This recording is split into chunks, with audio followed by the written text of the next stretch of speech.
Hi everyone, welcome to another video clip of the 2021 Victorian Tourism Awards. My name is Michelle Delava. I'm the project coordinator for the Tourism Awards here in Victoria. Firstly, I would like to begin by acknowledging the traditional custodians of the land on which you and I gather today and pay my respects for their elders past, present and future. I'm very excited about today's session. I think this is the best one that we will have, I think, but it's the top tips are so important for preparing and writing your entry. And I am joined today by our superstar, Anna Heaton.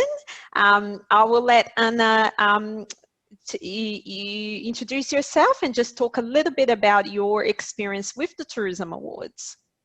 Sure, thanks Michelle, and thanks for having me today. So my experience started probably 10 years ago when I was managing a business and wrote a submission as a first-time entrant. From then I ended up writing a few submissions for other businesses once I had started my own consultancy. And a couple of years ago, I was a project manager for Tourism Geelong and the Ballerine, mentoring their first-time entrants, and have been lucky enough to have a 100% gold strike rate at the moment. So have a winning formula. So hopefully I can share that with some other first-time entrants today. That's great. And Anna has, VTech has worked with Anna as well in a number of industry development programs over the last 12 years, including our tourism recovery consultations for those that have seen or participated. So we are very happy and excited to have you helping us with this session, Anna, especially with your record of gold winners in the awards. So today we'll be sharing Anna's top tips and some of my tips on preparing your entry. And so the first, before we actually get into the top tips, we want to talk about getting started. So Anna, I'll let you kick off. Sure. So before you sit down and start writing, really important to read through the rules and regulations a couple of times to make sure that you're clear on everything. There has been changes obviously this year, so a few things have changed. And you want to make sure you're entering the right category too. So it's good to read those descriptors to make sure you are entering the right category.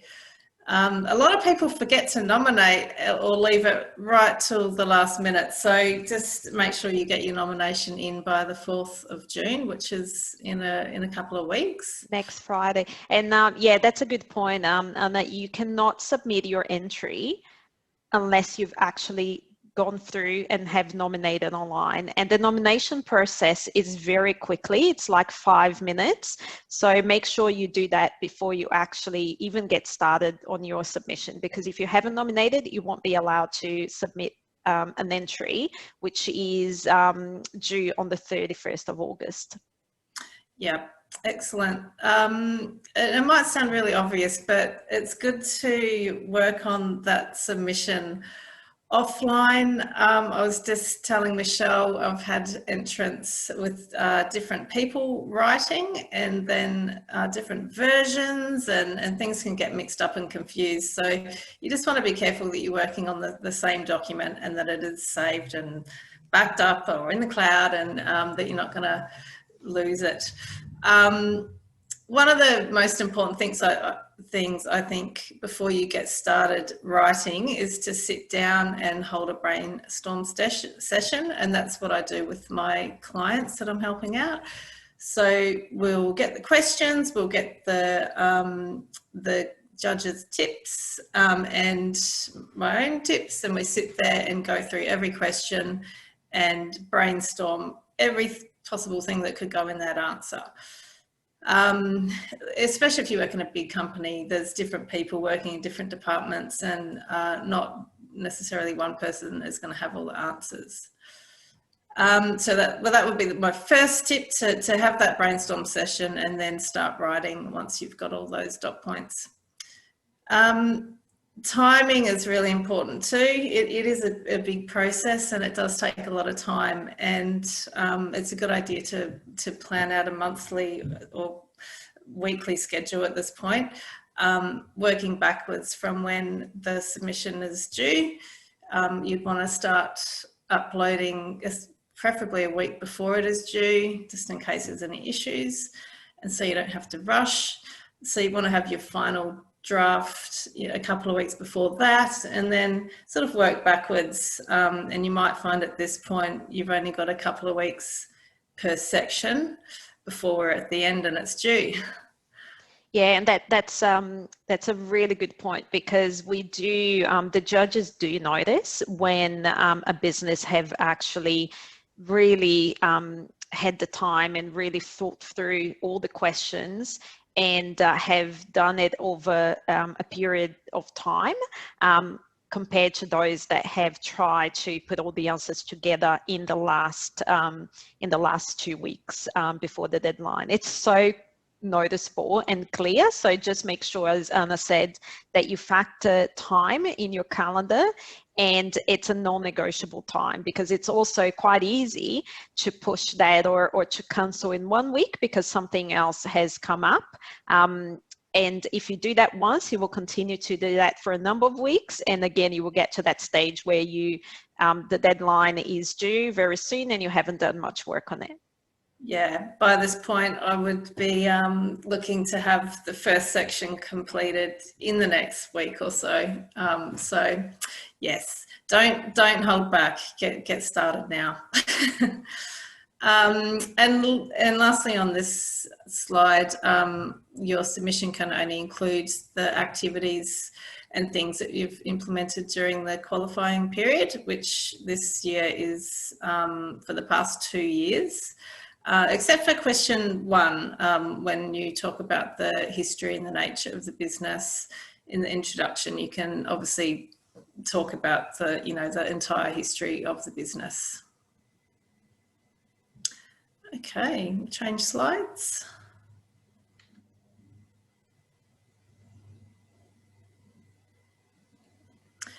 So again, really important to read the question. It might sound obvious, but particularly this year, the questions really do have 2 or 3, even 4 parts to it. So I suggest breaking it down into those 2, 3 or 4 parts, and working on them sort of one part at a time to just make sure you cover it. And there's some really great response guidance there. So that's been given to you so that you, know the things that the judges are looking for. So read it again and again, and just make sure that you have addressed everything that's in there. Yeah, and can I add to this point, Anna? As you said, it's important that you try to address every point that is on the response guidance under each question. So that's not to just give you a tip of what you could include, but it's what judges will be looking for. So it's quite likely that they will be looking for every point that is there to be addressed in your answer. So just read them carefully and make sure you're addressing all the points. Yeah, and go back and said, when I'm writing, I read them over and over and over again. Passion, it's, I always suggest for people to get that passion out there from the first paragraph and keep it going right through. Tourism operators are very passionate about their businesses, so don't hold it back. And, I think the judges are reading a lot of submissions too, so I think the more passionate, and if you can get your personality coming through in there, why not? I think it makes it more interesting for them to read. Just be careful to pick one writing style though and stick with it. So if you're writing in first person, then don't change to third person. And if you decide you want to have a relaxed style with a bit of humour in there, then, keep that going throughout. So just pick a style and then stick with it so it's consistent throughout. Core values are really important to get in there from the first answer as well. So talking about your vision and your mission and your values, you can even include those as a supporting documentation as well. And, you know, whenever you get the chance to bring them back in throughout the submission, do that. Michelle, did you want to talk? Yeah, I'll talk on the next point, and that's something I've added in. When you're writing your submission, just write it as if you were competing in the national level. So instead of just thinking I'm writing a tourism awards for Victoria and competing against Victorian businesses, ultimately you want to win gold and progress to the national awards, to the Australian Tourism Awards. So keep that in mind in the first instance, because the same submission that you enter for the Victorian Tourism Awards will be the submission that will be judged in the national level. So the judges might not, you know, you might have a judge from Northern Territory. They have no idea where your business is located, what's the region about, where the region is, and what the region is known for. So when you're writing it, make sure that you explain. Don't assume that they know. And also a map is very helpful always. So just remember to include that. Yeah, 100%. Never assume anything. So this year the word count is 8,000 instead of the traditional 12,500. For some businesses it might be harder, for some it might be easier, but you'll be amazed how quickly 8,000 words goes. So just as a rough guide, I suggest, so that for most categories, there's the first section on the COVID impact, which is not worth any points and is not included in the word count. So I'm sort of looking at question 2, 3, 4, and 5. So if you were to divide 8,000 by 4 sections, you're looking at around 2,000 words per section. But just keep in mind that the customer experience section, which is question 5, is only worth 10 points, where the others are worth 20. So, you know, you may look at around half the word count for that, so that those extra words can go into the sections that are worth more points. That's just a rough guide though. So what you'll find too is once you've written your submission, get everything in there and then be prepared to cull thousands of words out of it at the end. So that just comes down to being extremely succinct and concise in every sentence and making every word count. Yeah, I'll just add 2 points to this as well, Anna. With, as Anna mentioned, with the question 1, which is the COVID-19 impact, that is not judged, so there is no score associated to this section, to these questions, and also, as she mentioned, it's not included in the word count. However, because there has been differences in terms of, you know, we know that every business, especially in the tourism in the tourism industry, has been affected by COVID. There has been also for some states bushfires like we had, and it has been different for businesses and different for the different states and territories. So the idea of this question is to actually set the scene for the judge, so they understand how your business have been impacted. So it's not, it won't count on the word count, or it's not, there is not a score associated with it, but it will help the judge when they judging different businesses, and especially in the national level as well, because then you're competing against gold winners of other states, and they might have had a different impact than you have. And also in terms of the word count, the maximum is 8,000 words. Use it all. Get closer, like you can go over 8,000, but just make sure that you're close to that, because another thing that we see sometimes, often some businesses write their submission and they have 2,000 words, 3,000 words when you can go up to 8,000. It's quite likely that you're missing information. So it's not just writing for the sake of writing or just to have the 8,000 words, but it will be likely that you're missing a lot of content and information that is being asked. So just use it all. Yeah, 100%. So tables really, it might feel like you're using them a lot, but they are a really great way to lay out information. And of course you can strip back your copy in a table. You don't have to write full sentences. So I think probably a lot of the time the judges are skim reading. It makes it easy for them to read the copy out of the tables as well.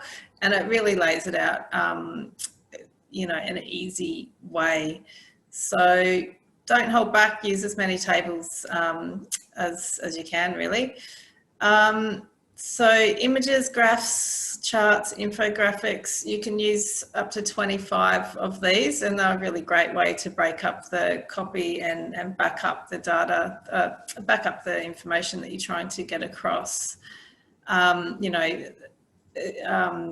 know, nice pie graph, or putting some of your marketing collateral in there. You can make little collages, and they can look really great.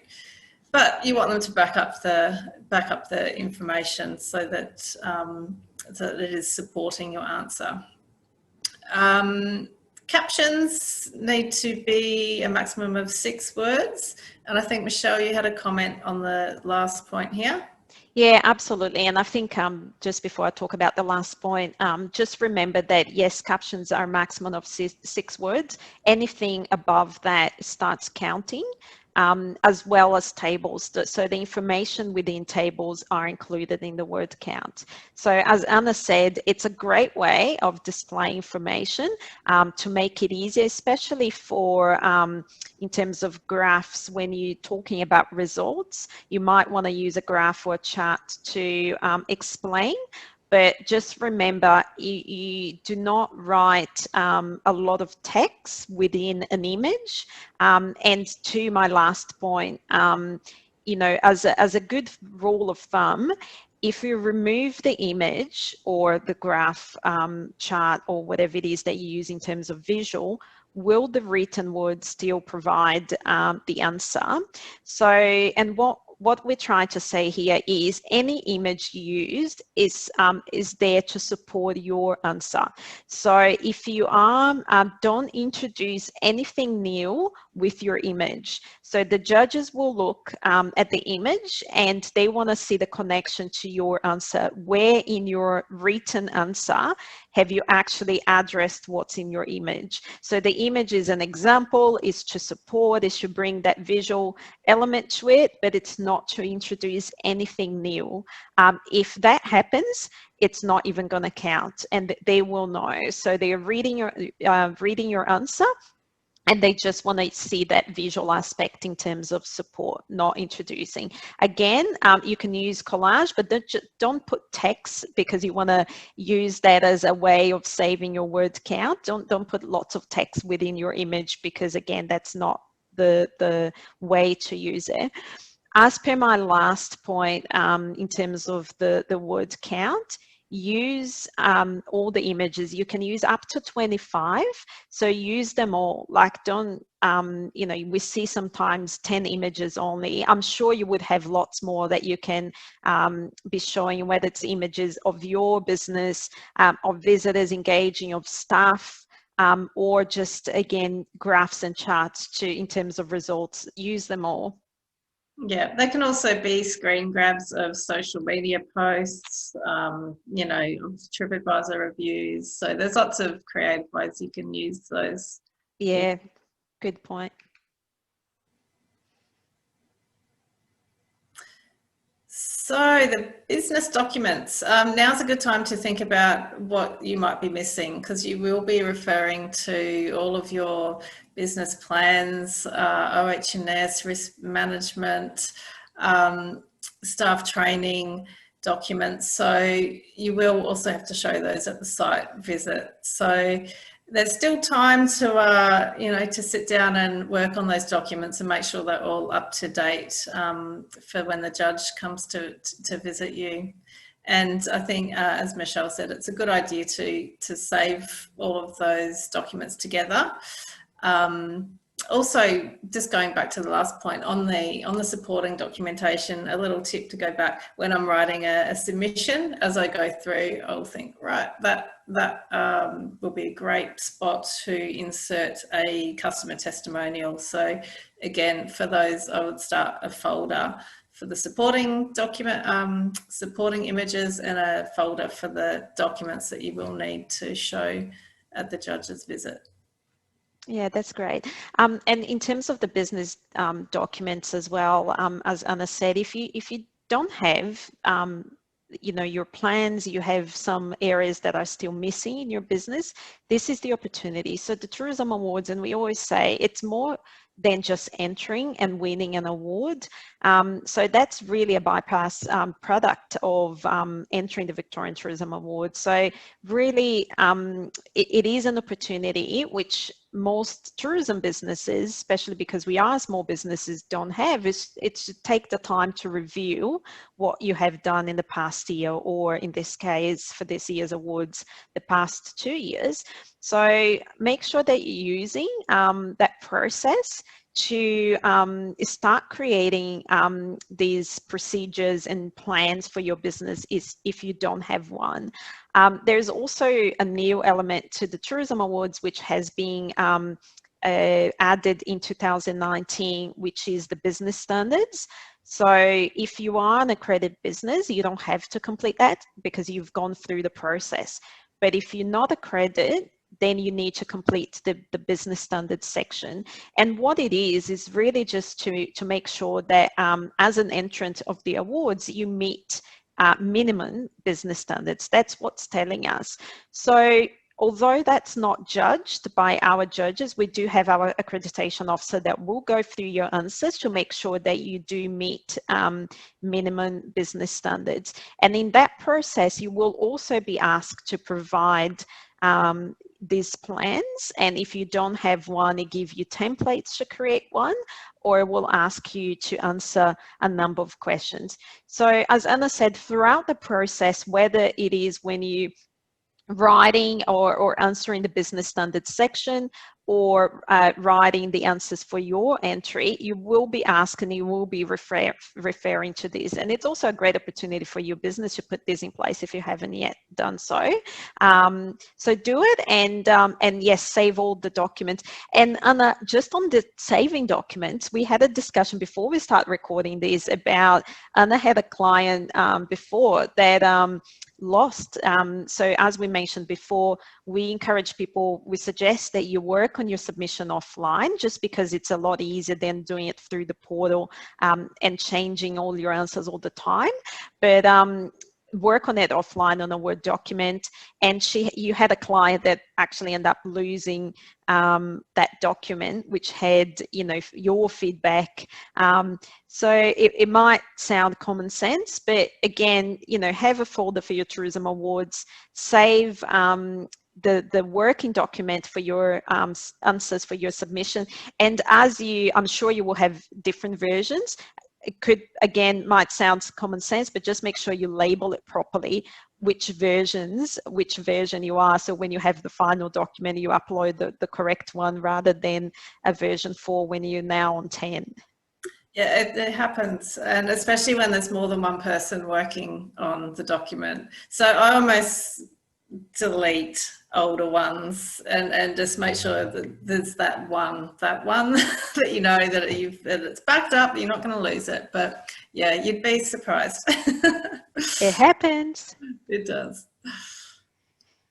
Yeah, this is a big one. So we're all pretty good at making, you know, big comments. We are the best hotel, or we're the best at this, but you've got to have data to back it up. So if you are, by all means say that, but you need to say because we've won an award, or we are the highest rated on TripAdvisor, or something to back up any comments that you are making. Again, this might sound really obvious too, but spelling mistakes and grammar, you want that document to be written really well and look really professional. And look, I am known to make the odd typo, so I use Grammarly. I find it amazing. It's free, and it's, you know, it not only does your spelling mistakes, but it also says maybe you should reword it like this, and it's really good at making your sentences succinct as well. And it's great to get other people to proofread the document, give their feedback. You know, why not? You can have 2 or 3 people in your business read it, because it's good to get different perspectives. And acronyms, our industry is full of acronyms, so you can use them, but just make sure you write the word, the full word first. So VTIC, for example, you would write the Victorian Tourism Industry Council in brackets VTIC, and then from that point you can just use VTIC. Yeah, very good point. We have lots of acronyms in our industry, and you know, and we don't know them all, so it's important to say. I like your suggestion about using Grammarly or something similar. I just thought as well, we talked about images before and collage. I'm sure there will be lots of programs that you can use. We use at VTech quite a bit Canva, and you know, most platforms and softwares nowadays, they have, you know, free versions before you want something a little bit more sophisticated, and you need to upgrade. So just make sure you check, you know, try to find out what you could use to make all these supporting documents. Yeah, you don't, gone are the days of needing a graphic designer to do those supporting docs. Canva is great, and the free version will, you know, it's very easy to use as well for non-graphic designers like myself. Yes, like myself. So this year they have implemented some new scoring, haven't they? So the customer reviews is now worth, I believe, 20% of the overall score. So it's not too late, and I did see a video, you have had a video session on Review Pro, I think. It's not too late to try and get some reviews coming through. So where are we? We've got another month or 5 weeks of the qualifying period. So if you can reach out to past customers or an EDM or on social media and say, hey, if you left us a review, and try and get some reviews coming in, would be great. Yeah, and before you move to the other point, and I'll just add, I won't go into too much detail about this part, because yes, we do have another video which is in our resources page on the Victorian Tourism Awards website, so have a look at that. But as Anna said, this is a new, well, both of these, the consumer reviews and online review, they are new elements to the awards. And for most categories, it is worth 20%. So there is some which are a bit less, and some categories that the consumer or the customer reviews do not apply. It is done through Review Pro. And as I said, there is a video and documents that explain how. VTech will set up an account for the entrant if you're not accredited. If you do have accreditation, you would already have an account. So it takes approximately 2 weeks for the account to activate. So the earlier that you nominate, the earlier that we can activate your Review Pro account. Once that's activated, you will have access to it. You will see the dashboard. So you will see the results that will be used on your score for the submission. So if you don't have a result, because you need approximately 25 reviews within the qualifying period to be able to have what they call the GRI score, which is the score that will be used. If you don't have 25 reviews within the qualifying period, that means you don't have that score, that GRI score with Review Pro. And that means your score for the Tourism Awards, for this component for the Tourism Awards, will be 0. But as Anna said, there is still time. So if you haven't nominated yet, do it now so we can activate your account, and then you will be able to have a look and see whether you do have those scores, or if you already know that you don't have 25, just work on it so you can get some customers to provide those reviews. And the review Review Pro uses more than 175 review sites, so they will just compile everything to give that score. Yeah, it's a great tool for businesses. And the online review, that's another new section of scoring. So that's, I think, in most cases worth 10%. So they'll be looking at your website, your social media, your search engine optimization, your online listings, and just, you know, I guess they'll just be checking for quality and correctness of information and your brand and visual identity there. So again, it's not too late to look at these things. Did you want to talk to that? Yeah, I'll just add one point to it. Again, just don't get confused with the two components. They are separate, and the online review will be done by the judges. So we do have a panel of judges. So there are few judges that will be reading and scoring your submission, and there will be a judge that will be going through all these aspects of your business to provide the score. So there is more information on the resources page about the online review, but as Anna said, just make sure that if you think there are improvements you can make, I would encourage for now, first work on your customer reviews, because that is based on the qualifying year. So we have a month to go, so work on that first. The online review, because that's going to be looked by a judge, and the judging period is it starts in September, October. So you still have a bit more time to work on these aspects of your business, your social channels, website. Like obviously if you can start earlier, but you have a little bit more time. Just make sure that you are using them as best as you can. Yeah, that's good advice. I might cover this one, and I think I added some of the points. So one of the tips we gave earlier was to work on your document, on your answers offline, on a Word document, just because it makes it easier rather than doing it through the portal and having to change your answers all the time. But also if you want someone else to proofread, it's just a lot easier to do in a Word document. However, do understand the online portal. So go in, you've nominated through the online portal, you'll have to submit your answers through the online portal. Just go in and see how it works. Try to upload as a test just one answer. Because sometimes in terms of adding images, people struggle a little bit. So just make sure you're familiar with the portal before you actually have to upload your final submission. As to my second point, also aim to upload these few days before. So we do, the deadline is 31st of August. Don't leave it to 4 p.m. on 31st of August, because just remember, this is a national portal. We have other states and territories using the portal, and when there's a lot of people trying to use it at the same time, it will take a lot longer to upload your answers, especially images, and sometimes entrants get quite frustrated because it's not as fast as you would want to. So try to or aim to upload it a few days before. And we talked before, Anna mentioned about the response guidance, about all those tips that are under each question that you should be addressing.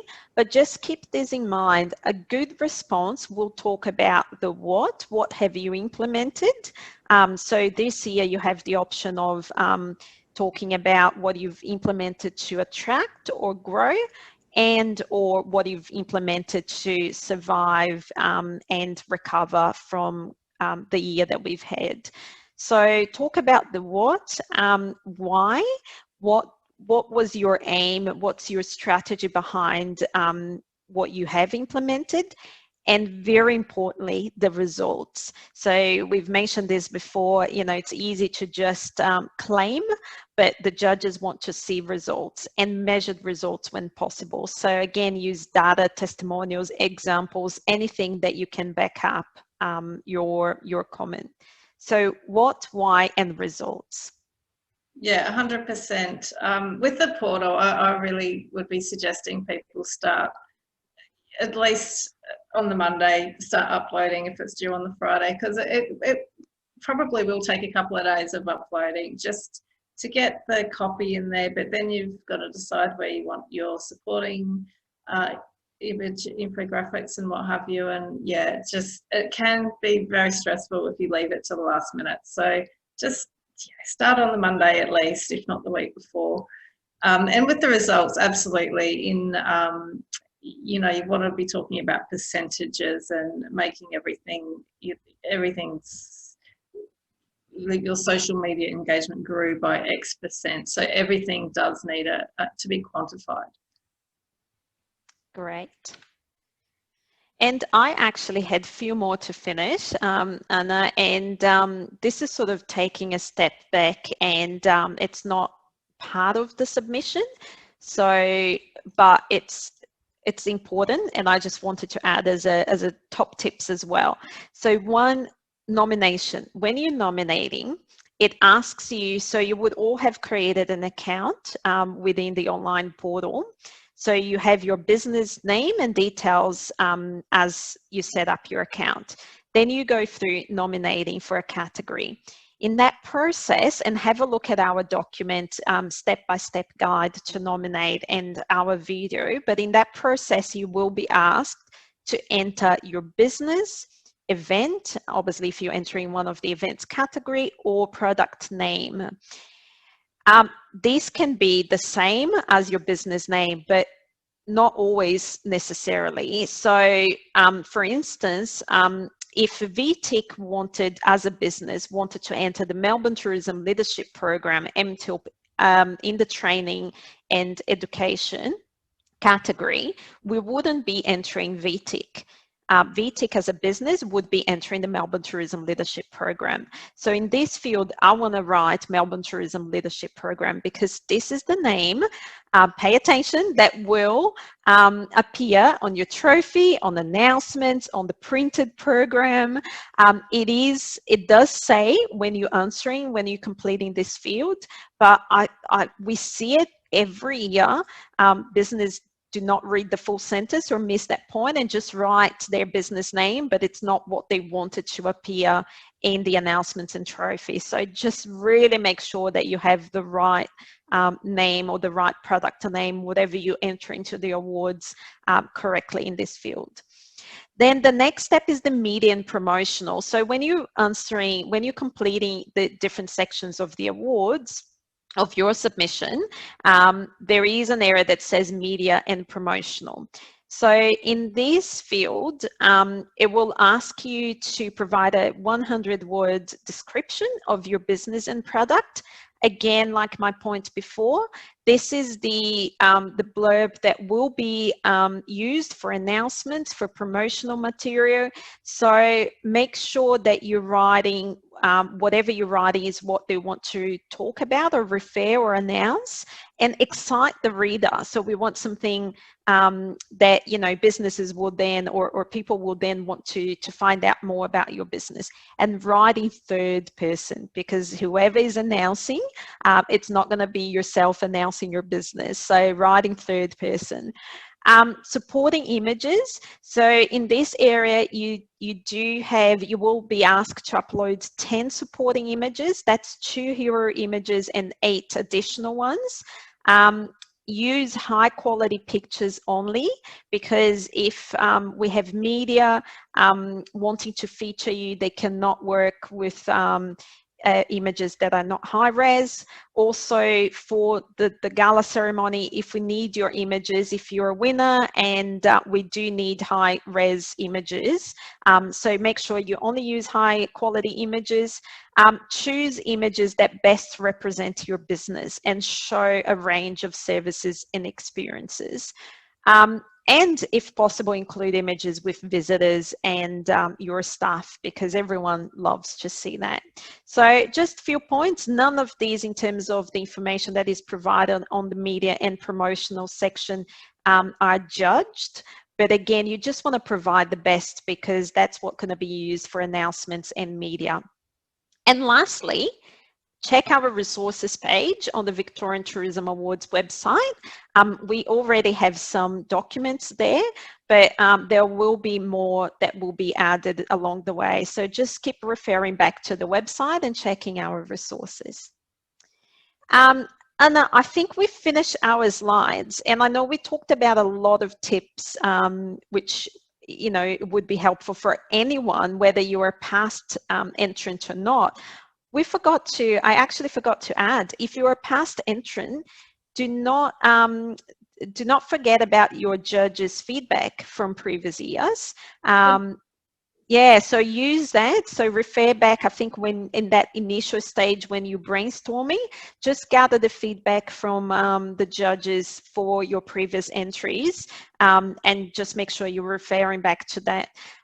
So all these tips would be very helpful for everyone. But for those first-time entrants that are watching this video, Anna, what's one or two things that you think it would be crucial for them that they need to know? And I know you've mentored quite a few. So, and again, all of these would be relevant to them, but what's one or two things you would want to say to them? Get started right now. Yesterday? Yesterday, absolutely. Don't wait. The time will go really quickly.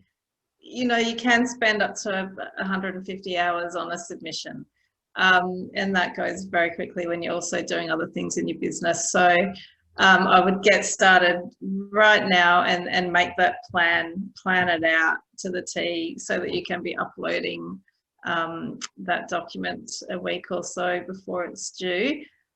Reading the questions, and just as you said, it's the what, the why, and measuring the results. And I'm always one to say, get the passion out there, make it interesting, make it a good read. And we're all passionate about our businesses, so make that shine, so the judge remembers your business. And good luck.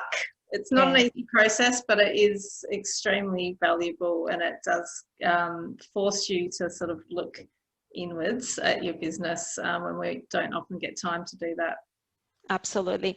And to finish it up, when you just mentioned about excite the judge, just remember each judge will probably be reading about 20 submissions. So it's 20 submissions of 8,000 words in a period of 4 to 5 weeks. So yes, make sure you're excited, like they want to read something exciting. So just keep that in mind. It's not just your submission they're reading. That's right. Show your passion and your business personality. Yeah, and look, it's not a bad idea. I often tell people I'm mentoring to send me the first section, so I can give them feedback on that. So it's not a bad idea if you have contacts in the industry that might have experience, to just shoot them the first section and say, what do you think, how am I going, and get some feedback early on, so you don't get to the end and go, oh, there's a fair bit of work that needs to be done. So if you can get feedback off someone, that will be really, really helpful. Yeah, very good point. Thank you, Anna. Really appreciate your time for sharing your Anna's top tips for a winning submission. Good luck, and we look forward to seeing you for our next video. Bye. Bye, Anna. Bye. Thanks, Michelle.